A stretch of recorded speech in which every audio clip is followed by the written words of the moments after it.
why don't our bud enter students into MMA? Because we're not match fighters.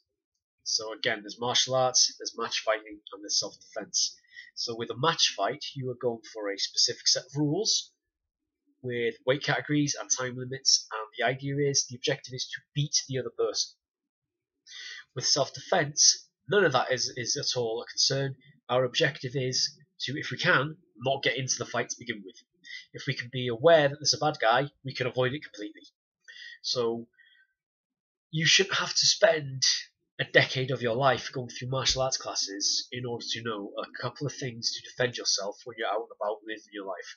I have a lot of students come to me who do not like martial arts. It's a very bizarre thing for me because I'm looking at it going, well, everything you're learning here is martial arts, buddy, but they don't want to wear the gi, they don't want to go to the dojo, they don't want to get involved in all this, they don't necessarily want to go and compete, they just want to learn how to do these 2 or 3 things within the law, within the fear control that will keep them safe while they go out and about and do the rest of their thing, which is fine.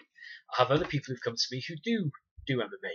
I go to a jiu-jitsu instructor who co-runs an MMA club, but I'm only really interested in the Brazilian jiu-jitsu side of things. The actual MMA side doesn't really do anything for me because it's not where I am in life. So most of the guys that I teach, excuse me, and I mean guys colloquially, as both men and women, we would get disqualified relatively fucking quickly from the way we train, just because of, in anything, like with judo, we take judo techniques, and I'm a big fan of judo. If you follow this channel, you know. Ippon Seoinage, over the shoulder, heel it with the chest so they don't come off after you. Ogoshi over the hip, drop your fucking knee onto the floating ribs so they don't come up and come after you.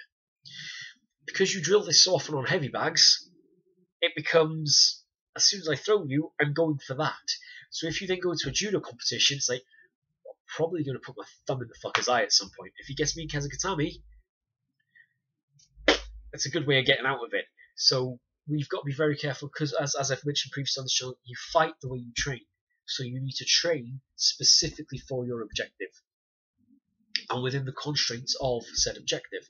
So if you and somebody said, do you want to fight? Yeah, okay, let's do this. And you start throwing punches, the police show up and arrest both of you because you shouldn't be fighting even though it's consensual.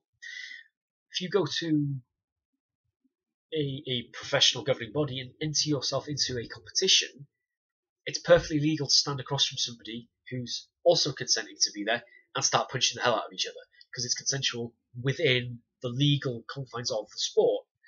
So you train the way you will be fighting. So don't enter MMA because it's not the main goal for me. There are people who've come to me who do want to do MMA. I've let them know about other MMA clubs that I know where they'd be better suited. So we're not a match fight club. We're not a martial arts based or martial arts focused club. We are a self-defense club based on self-defense. Again, martial arts, match fighting, self-defense. 3 different siblings, some overlap. They're from the same family, but they're 3 different things.